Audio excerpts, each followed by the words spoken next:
नमस्कार प्रेक्षकांनो, आजच्या एपिसोडमध्ये इथे आता भूमी, आकाश आणि सगळ्यांच्याच आयुष्याला नवीन सुरुवात झालेली असते. इथे आता महाजन मॅन्शन पूर्णपणे सजवलेलं असतं. महाजन मॅन्शनमधून सगळ्यात मोठी नकारात्मक शक्ती ही घरातून निघून गेलेली असते आणि ती म्हणजे रागिनी पटवर्धन. आणि तिला जाऊन इथे 7 वर्ष पूर्ण झालेले असतात. त्यानंतर प्रेक्षकांनो, इथे आता भूमी आणि इथे घरातले सगळेजणच दीपावली साजरी करत असतात. तेव्हा भूमीने आता बाहेर आपल्या अंगणामध्ये छान अशी रांगोळी काढलेली असते. शुभ दीपावली असं लिहिलेलं असतं आणि रांगोळी काढून रंग भरत असते. तेव्हा इथे घराला कलरसुद्धा करण्यात आलेला असतो. छान तिथे जी तुळस असते ती सुद्धा सजवलेली असते. तेवढ्यातच तिथे आता पेपरवाला येतो. तेव्हा भूमी रांगोळी काढत असताना पेपरवाला येतो आणि तिच्या दिशेने पेपर टाकतो. तेव्हा भूमी तो पेपर उचलते. तेव्हा त्या पेपरच्या पहिल्याच पानावरती आता बातमी छापून आलेली असते आणि ती म्हणजे रागिनी परत येते. तर आता बातमी छापून आल्यानंतर आणि पाठमोरा फोटो त्याच्यावर असल्यानंतर भूमी ते वाचते आणि खूपच जास्त घाबरते. ती म्हणते रागिनी परत येते म्हणजे तिला आठवतं ज्या वेळेला रागिनीला त्या लोकांनी मारलेलं असतं तेव्हा ती खिडकीमधून तिला दिसते. ती अंगणामध्ये उभी राहून म्हणत असते की भूमी, सोडणार नाही मी तुम्हाला. तुम्ही मला मारलत ना, तुम्हाला तुमच्या गुन्ह्याची शिक्षा मिळणार. मी परत येईन भूमी, मी परत येईन, असं रागिनी म्हणालेली असते. आणि तेवढ्यातच प्रेक्षकांनो, इथे आता भूमी घाबरलेली असते. ती म्हणते रागिनी आत्या खरोखर परत येतील का? आणि 7 वर्ष जे राज आम्ही लपून ठेवले ते बाहेर काढतील का? तेवढ्यातच तिथे आता भूमी घाबरलेली असताना त्या ठिकाणी मानसी येते. मानसी म्हणत असते, ताई काय झालं? कसला विचार करतेस? तेव्हा इथे भूमी म्हणते, नाही ग, काही नाही म्हणू. काय बोलतेस तू? तेव्हा मानसी म्हणते, काही नाही, रांगोळी तर छान काढली आहेस ताई. तू कसला विचार करतेस असं विचारलं. तेव्हा भूमी म्हणते, नाही, मी कसलाही विचार करत नाहीये. रांगोळी तर छान काढली आहेस असं म्हटल्यानंतर ती म्हणते, माणसे एक काम करतेस का? हे आजूबाजूला जे काही रंग उडालेत ना, ते प्लीज तू जरा क्लीन कर, ते नीट कर. मी आलेच हां, माझं थोडं काम आहे, मी आलेच. आणि भूमी इथे प्रेक्षकांनो घाईघाईने आता आपल्या रूममध्ये येते. त्या ठिकाणी आल्यानंतर इथे आकाश आता व्यवस्थित आपलं कपाट वगैरे नीट करत असतो. त्याला जे काही कपडे हवे असतात ते बाहेर काढत असतो. तेवढ्यातच तिथे भूमी आहे, तरी म्हणते, आकाश, आकाश अरे इकडे बघ, पेपरमध्ये बातमी छापून आलेली बघ. तेव्हा इथे आकाश आता पेपरमधली बातमी बघतो. त्याच्यावरती लिहिलेलं असतं की रागिनी परत येते. तेव्हा आकाशसुद्धा घाबरतो. तो म्हणतो, काय? रागिनी परत येते म्हणजे? तेव्हा भूमी म्हणते, आकाश, मला असं वाटतंय ही बातमी रागिनी आत्यांनी मुद्दामून तर छापली नसेल ना? मला खूप जास्त भीती वाटते आकाश. अरे हे सगळं काय आहे? रागिनी आत्या खरंच परत येत आहेत का? याचा अर्थ 7 वर्षांपूर्वी आपण जो काही गुन्हा केला होता आणि जो लपून ठेवला होता तो परत आता सगळ्यांच्या समोर येतोय की काय? आकाश, मला तर भीती वाटते रे या सगळ्याची. तेव्हा आकाश म्हणतो, भूमी, अगं रागिनी आत्या परत कशी काय येऊ शकते? 7 वर्षांपूर्वी आपण काय केले तुला माहिती आहे ना? मग ती जिवंत होईन परत कशी येईल? तेव्हा भूमी म्हणते, मला नाही माहिती आकाश, खरंच मला नाही माहिती. पण मला असं वाटते रागिनी आत्या खरंच परत येणार आहेत. म्हणजे बघ ना, ही बातमी अचानकपणे अशी समोर येते. तुला काय वाटतं? आता दिवाळीसुद्धा घरामध्ये होती, त्यामुळे माझं लक्षसुद्धा गेलं नाही रे. आपण ज्या ज्या गोष्टी आत्तापर्यंत एकमेकांना सांगत आलो आहे, घरातल्या लोकांना पटवून दिल्यात, त्याचबरोबर पोलिसांनासुद्धा पटवून दिल्यात, त्या गोष्टी आपण एकमेकांनासुद्धा सांगत असतो, जेणेकरून आपल्या लक्षात राहील की आपण कशा पद्धतीने हे सगळं प्लॅनिंग करत आलो होतो. पण आता दीपावली आली आहे, त्या दिवसांमध्ये आपण एकमेकांना आठवणसुद्धा केलेली नाही आहे की आपण कशा पद्धतीने या गोष्टी घडून आणल्या होत्या. हो ना आकाश? मी तर खूपच जास्त टेन्शनमध्ये आली आहे. काय करायचं मला खरंच काही कळत नाही आहे. आपण एक काम करूया, आपण ही बातमी आता कुठल्या न्यूज चॅनलला किंवा अजून कुठल्या ठिकाणी छापून आली आहे का ते बघूया ना. तेव्हा आकाश म्हणतो, भूमी 1 मिनिट थांब, ही बातमी अजून कुठे कुठे आली ते बघूया. आणि रागिनी परत येते म्हणजे नक्की त्या लोकांना काय छपायचं आहे ते सुद्धा आपल्याला कळेल. तेव्हा प्रेक्षकांनो, इथे भूमी आता देवी यायला हात जोडते आणि म्हणत असते की आई योगेश्वरी, आम्ही जे काही केलं होतं ते जाणून बुजून केलं नव्हतं. आम्ही काही इथे सराईत गुन्हेगार नाही. आम्ही इथे लोकांना इथे बोलून त्रास देऊ शकत नाही, तर मारून कधीच देणार नाही. काही वर्षांपूर्वी रागिनी आत्यांच्या बाबतीत जे काही घडलं होतं ते फक्त आणि फक्त एक अपघात होता. आम्ही जाणून बुजून काहीच केलं नाही. आम्ही आमच्या क्षितिजासाठी केलं होतं. क्षितिजाचा जीव वाचवता यावा यासाठी आम्हाला हा गुन्हा करावा लागला होता. मुद्दामून काहीच केलेलं नाही आहे. नाहीतर आम्ही रागिनी आत्यांना कधीच मारलं नसतं. त्यानंतर प्रेक्षकांनो, इकडे आता आकाश मोबाईलला चेक करतो आणि म्हणत असतो, अगं भूमी, हे बघ, इथे पोर्टलवरती सुद्धा ही बातमी आली आहे. अगं रागिनी परत येते म्हणजे रागिनी आत्या नाही, तर एक नाटक आहे. ते नाटक आता पुन्हा एकदा प्रदर्शित होतंय. रागिनी परत येते. तेव्हा तुझा गैरसमज झालाय, बाकी काही नाही. हे बघ ना, याच्यावरती सगळी माहिती दिली. रागिनी परत येते म्हणजे नाटक परत येते. तेव्हा इथे भूमी म्हणते, आकाश, मी तर खूप जास्त घाबरले होते रे. आणि ती लगेचच आकाशला मिठी मारते. तेव्हा आकाश म्हणत असतो की भूमी, अगं असं काय करतेस? तू घाबरलीस आणि मला सुद्धा घाबरवलंस. तू म्हणालीस की रागिनी आत्या परत येते. ती कशी काय परत येईल? 7 वर्षांपूर्वी ती निघून गेली आपल्या सगळ्यांच्या आयुष्यातून आणि आता ती कशाला परत येणार आहे? तेव्हा इथे भूमी म्हणते, आकाश, अरे असं तुला वाटते रे, पण रागिनी आत्यांचं नाव घेतल्यानंतर आपल्यासमोर फक्त एकच गोष्ट येते, हो ना? तेव्हा मला वाटलं रागिनी आत्या परत येत आहेत की काय? तेव्हा आकाश म्हणतो, भूमी, आपण काय ठरवले? रागिनी आत्याचं नाव पुन्हा घरामध्ये घ्यायचं नाही. काहीही झालं तरीसुद्धा, काही झालं तरी तिचं नाव घ्यायचं नाही. आपण तिला 7 वर्षांपूर्वी विसरलोय ना, तसंच आताही विसरून जायचं. रागिनी नाव ऐकलं तरीसुद्धा रागिनी आत्यांना लक्षात घ्यायचं नाही, असं इथे आकाश आता भूमीला सांगत असतो. तेव्हा प्रेक्षकांनो, भूमी आणि आकाश दोघेजण म्हणतात की आपण आता एकमेकांना आठवण करून देऊया की कशा पद्धतीने आपण इथे रागिनी आत्यांबद्दलची सगळी माहिती रचली होती, कहाणी रचली होती आणि ती पोलिसांना सांगितली होती.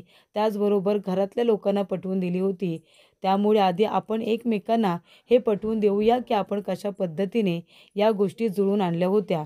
तर इथे आकाश आणि भूमी दोघेजण एकमेकांबरोबर बोलत असतात की रागिनी आत्यांनी खूप गुन्हे केले. तिने इथे माझ्या आई-वडिलांना मारलं, आपल्याला मारण्याचा प्रयत्न केला, क्षितिजाला मारण्याचा प्रयत्न केला आणि त्यानंतरला तुला किडनॅप केलं. त्यानंतर तुला मारण्याचा प्रयत्न केला. या गोष्टी आता समोर आल्यानंतर इथे रागिनी आत्यांना पोलीस घेऊन जात होते. त्यानंतर ती तिथून पळून गेली, गायब झाली आणि मग आपल्या क्षितिजाला ती पळून घेऊन जात होती. तेव्हा आपण तिचा पाठलाग केला.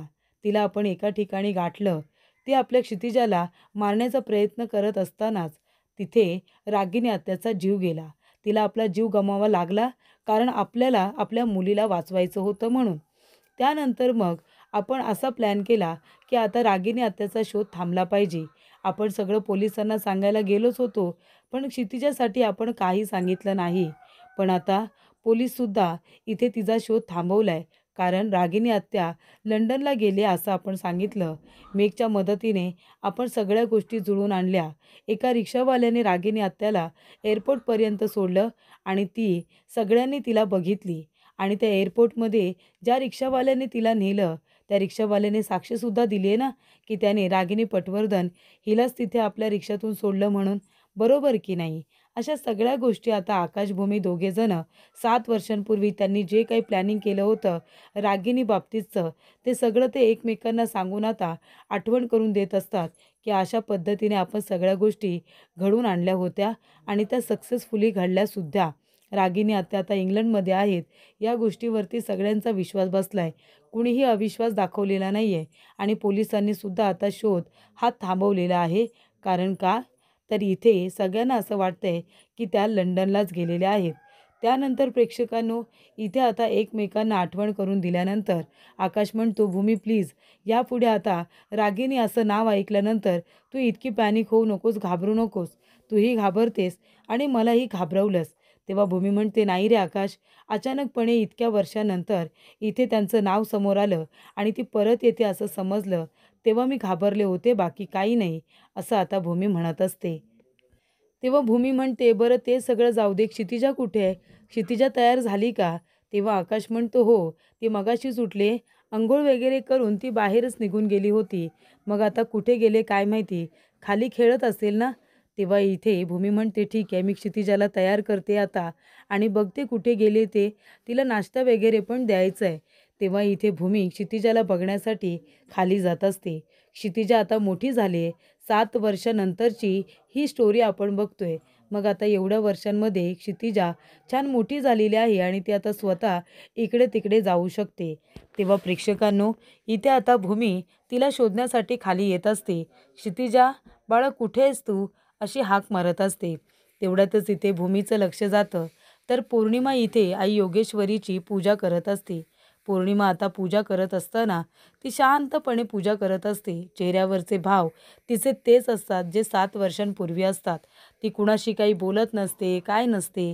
ती आपलं तिचं काम करते आणि आता स्वतःला कामामध्ये रमवत ती इथे शांत झालेली असते. पूर्वीप्रमाणे काही कट कारस्थानं नाही, कुणाला त्रास नाही, फक्त स्वतःचं आयुष्य असं शांतपणे जगत असते. तेव्हा भूमी तिच्याजवळ येते आणि म्हणते, काय झालं पौर्णिमा बाळा? हे बघ पुन्नू, असं पाडलेल्या चेहऱ्याने पूजा करायची नसते. आपला उदास चेहरा असतो आणि त्याने जर आपण पूजा केली तर ती पूजा आपल्याला प्रसन्न होणार आहे का? ती फळाला येणार आहे का? असं करायचं नाही. आनंदाने पूजा करायची. इथे मनामध्ये देवीबद्दलचे भाव तिला दिसले पाहिजे ना. आणि किती दिवस तू अजून असा चेहरा पाडून थांबणार आहेस? हे बघ, झालं गेलं सगळं विसरून जा. आता तू तुझ्या आयुष्यामध्ये पुढे गेलीस की नाही, मग आनंदात राहा ना. तेव्हा इथे आता दिवाळीच्या सणांचे दिवस आहेत. हे बघ, मनामध्ये आता काही ठेवू नकोस. जे काही आहे ते विसरून जा आणि आनंदाने आमच्याबरोबर दिवाळी साजरी कर. तेव्हा इथे पौर्णिमा म्हणत असते की नाही, मला आता आनंद वगैरे काय असतो हे माहितीच नाही आहे. मी आता आनंद शोधते ते फक्त त्या अनाथ आश्रमामध्ये, त्या मुलांबरोबर. मी अनाथ आश्रमामध्ये स्वतःला रमवते, त्याच्यामध्येच मला आनंद मिळतो. तेव्हा इथे भूमी म्हणते ठीक आहे, पण पुन्नू हे बघ, आता दिवाळी आहे की नाही, तेव्हा संध्याकाळी लवकर घरी ये. आपल्या घरी इथे आपण छान छोटासा कार्यक्रम ठेवला आहे. तेव्हा तू लवकर घरी येशील ना आमच्याबरोबर सेलिब्रेट करायला? तेव्हा पौर्णिमा म्हणते मी बघेन. जर लवकर माझं काम उरकलं तर मी लवकर घरी येईन. त्यानंतर प्रेक्षकांनो, पौर्णिमा आता निघून गेलेली असते. पौर्णिमा खूपच जास्त उदास असते. तिच्या मनामध्ये अभिजित गेल्याचं दुःख खोलवरती अजूनही रुतून बसलेलं असतं आणि त्याचबरोबर अभिजितच्या जाण्यामागे इथे रागिणीचा हात असतो हे जेव्हापासून तिला कळतं तेव्हापासून ती पूर्णपणे शांत झालेली असते. त्यानंतर प्रेक्षकांनो, इथे आता मानसी आहे, त्याने म्हणत असते ताई काय झालं, कसला विचार करतेस तू? तेव्हा भूमी म्हणत असते कसला विचार करू, पौर्णिमाचा विचार करते ग. म्हणजे बघ ना, इतकी वर्ष झाली पण तरीसुद्धा इथे पौर्णिमाच्या चेहऱ्यावरती ते स्माईल बघितलेलं नाही आहे. दिवसभर ती बोलत नाही ग, एखाद दुसरा शब्द बोलत असते. दिवसभर ती आपल्याजवळ बोलतसुद्धा नाही. शांतपणे तिचं काम करत असते आणि जास्त वेळ ती अनाथ आश्रमाला देत असते. असंच जर चालू राहिलं तर ती आनंदी कधी राहील? आणि जर ती हसली नाही, बोलली नाही तर कसं होईल सांग बरं? ते अजून कोशात नाही जाणार का? तेव्हा इथे मला तर पौर्णिमाची खूपच जास्त काळजी वाटते. तेव्हा मानसी म्हणते मला माहिती आहे ताई, तुला पौर्णिमाची किती काळजी आहे ते. तू तिला पुन्नू म्हणालीस ना, त्याच्यातूनच मला कळलं की तू सारखी सारखी बोलत नसलीस तरीसुद्धा पौर्णिमाबद्दल तुझ्या मनामध्ये किती प्रेम आहे ते मला सातत्याने दिसत असतं. तेव्हा प्रेक्षकांनो, इथे भूमी म्हणते ती सुद्धा आपली बहीणच आहे ना गं. आपण नाही तिच्यावरती माया करणार तर कोण करणार? त्यानंतर प्रेक्षकांनो, भूमी म्हणते मानसी, अगं क्षितिजा कुठे आहे? क्षितिजाला तयार करायचं होतं मला. तिने काही खाल्लेलं सुद्धा नाही आहे अजून. तेव्हा मानसी म्हणते अगं ताई, मला नाही माहिती. मला वाटलं ती तुमच्या रूममध्ये आहे. मीच तिला उलट आता बघायला येत होते. मगापासून मला दिसलेले नाही आहे. तर इथे लॉनमध्ये सुद्धा नाही आहे. अथर्व आता बाहेरून येतो. अथर्वसुद्धा म्हणतो की नाही, क्षितिजा तर बाहेरसुद्धा नाही आहे. मग क्षितिजा गेली कुठे असेल? तेव्हा इथे आकाश म्हणतो की मला असं वाटतं क्षितिजा तिच्या लाडक्या बलदेव काकाकडे गेले असेल. त्याच्याबरोबर त्याच्या रूममध्ये असेल. चला आपण तिथे जाऊन बघूया. तेव्हा प्रेक्षकांनो, आता इथे क्षितिजा बलदेव काकाबरोबर इथे एक कंदील बनवत असते. त्यानंतर प्रेक्षकांनो, इकडे आता सगळेजण येतात आणि म्हणतात अरे वा, क्षितिजा तू इथे आहेस का? तेव्हा इथे क्षितिजा म्हणते हो, मी आणि बलदेव काका आम्ही दोघेजण इथे कंदील बनवतोय, हो की नाही? तेव्हा इथे आता बलदेव म्हणतो हो ना, सगळा कंदील तर इथे क्षितिजानेच बनवला आहे. मी फक्त थोडीशी तिला मदत केली आहे. तेव्हा इथे कंदील कसा बनवला आहे? छान बनवला आहे ना मी? तेव्हा भूमी म्हणते, हो ना, कंदील तर खूपच जास्त छान बनवला आहे आणि त्याच्यावरती फॅमिली फोटोज लावलेत ना क्षितिजाने. मग तर काय, एकदम छानच दिसतोय कंदील. तेव्हा मानसी म्हणत असते, ताई तुम्ही दोघेजणं, आकाश जिजू आणि तू, कुटुंबाचा विचार करत असता. फक्त सगळ्यांचा विचार, सगळेजण एकत्र राहिले पाहिजे. क्षितिजासुद्धा अगदी तुमच्यासारखीच आहे. बघ ना, आता सगळीकडे तिने फॅमिली फोटोज लावलेले आहेत. याचा अर्थ काय होतो, तिलासुद्धा तिचं कुटुंब खूपच जास्त प्रिय आहे. तिलासुद्धा तिचं कुटुंब खूप जास्त आवडतं, नाही का? तेव्हा इथे अथर्व म्हणतो, हो, कंदील तर छान आहे, पण सगळं साहित्य कुणी आणून दिलं? तेव्हा क्षितिजा म्हणते, तू. पण कंदील कुणी बनवला? मी. तेव्हा इथे सगळेजण आता हसत असतात. तेव्हा क्षितिजा जाते आणि आपल्या आईला मिठी मारते. कारण इथे आता भूमी म्हणत असते, क्षितिजा बाळा चल, आपल्याला कंदील लावायचं आहे ना, मग आता तुला तयार करते चल. तेव्हा क्षितिजा लगेचच आपल्या आईकडे जाते. त्यानंतरला इथे सगळेजण मिळून आता छान कंदील लावतात. इथे अभिजितने कंदील लावलेला असतो. त्यानंतर तो कंदील आता पडतो. कंदील पडल्यानंतर इथे आकाश तो पकडतो आणि म्हणतो, काही हरकत नाही. अगं व्यवस्थित लागला नसेल, थांब मी पुन्हा लावतो. तेव्हा प्रेक्षकांनो, इथे आता पडत असणारा कंदील आकाशने पकडलेला असतो आणि तो पुन्हा एकदा स्वतः लावतो. त्यानंतर प्रेक्षकांनो, इथे आता सगळेजण ब्रेकफास्टला जमलेले असतात. तेव्हा इथे क्षितिजासाठी सगळ्यांनी गिफ्ट्स आणलेले असतात, दिवाळीसाठी गिफ्ट. तर इथे बलदेवने सुद्धा तिच्यासाठी गिफ्ट आणलेलं असतं. ते ती आता उघडून बघते आणि म्हणते, अरे वा, बलदेव काका, तू तर माझ्यासाठी खूप छान इथे गिफ्ट आणलेस. मला खूपच जास्त आवडलं. तिच्यासाठी डॉल आणलेली असते आणि पर्स आणलेली असते. ती खूपच जास्त आवडते इथे क्षितिजाला. ती म्हणते, वा, एवढी छान पर्स, मला तर खूप जास्त आवडली. थँक्यू बलदेव काका. त्यानंतर इथे आता अथर्वने सुद्धा गिफ्ट आणलेलं असतं. जेव्हा इथे अथर्व म्हणतो, अरे मी आणलेलं गिफ्ट बघ, तुला ते आवडलंय की नाही? तेव्हा इथे अथर्वने आणलेलं गिफ्टसुद्धा खूपच जास्त तिला आवडलेलं असतं. तेव्हा इथे भूमी म्हणते, अरे वा, मज्जा आहे एका मुलीची, किती तिला गिफ्ट मिळत आहेत बघा बरं. तेव्हा इकडे क्षितिजा येते आणि बलदेवला आणि इथे अथर्वला दोघांनासुद्धा प्रेमाने पप्पी देते. ती म्हणते की थँक्यू काका, तुम्ही माझ्यासाठी गिफ्ट आणल्याबद्दल. तेव्हा आकाश म्हणत असतो की भूमी, अरे वा, बघतेस ना, म्हणजे इथे काकांवरती जास्त जीव आहे आणि आपल्यावरती तर नाही. तेव्हा मानसी म्हणते, क्षितिजा, अगं मला तर तू इथे लाडच करत नाही गं. मी तुला नाही आवडत का? तू मला तर पप्पी दिलीच नाहीस. तेव्हा इथे लगेचच आता क्षितिजा तिलासुद्धा माया करते. तिच्यासुद्धा गालावरती पप्पी करते. तेव्हा इथे सगळेजण खुश असतात, आनंदी असतात, छान हसत खेळत असतात. तेवढ्यातच इथे प्रेक्षकांनो, आता भूमी आणि आकाश म्हणत असतात, जाऊ दे बाबा, आपली क्षितिजा काही आपल्यावरती प्रेमच नाही करत. ते काय, आपल्याला पप्पी नाही दिली, याचा अर्थ आपण तिच्यासाठी तेवढे महत्त्वाचे नाही, हो की नाही क्षितिजा? तेव्हा क्षितिजा येते, आकाशला पप्पी करते, भूमीला करते. तेव्हा इथे क्षितिजा म्हणते, आता तुम्ही दोघेजणं मलासुद्धा पप्पी करा. तेव्हा दोघे आता पप्पी करत असताना इथे आता क्षितिजा मागे जाते.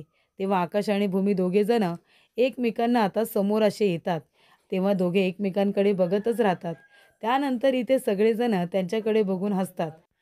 तेव्हा क्षितिजासुद्धा हसत हसत बाजूला जाते. तेव्हा इथे क्षितिजा खूपच जास्त आता आगाऊ झालेली आहे असं म्हटलं जातं. तेव्हा इथे अथर्व म्हणत असतो, क्षितिजा आहे ना, ती मानसीवरती गेली.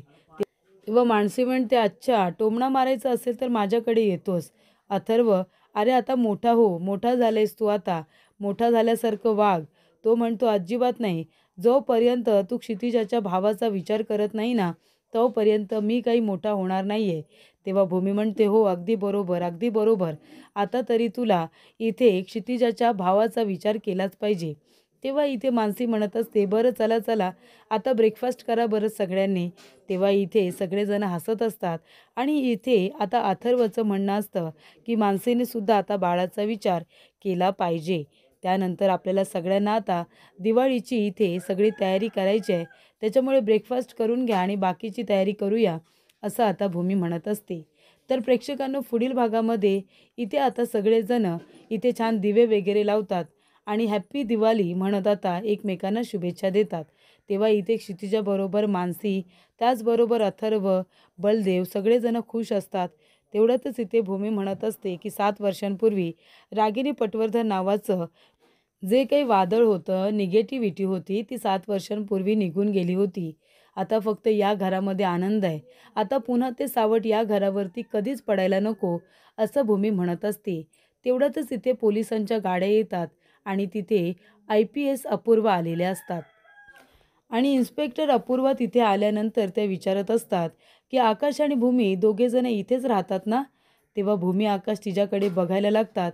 तेव्हा अपूर्वा जणू काही त्यांच्याकडे संशयाच्या नजरेने बघत असते.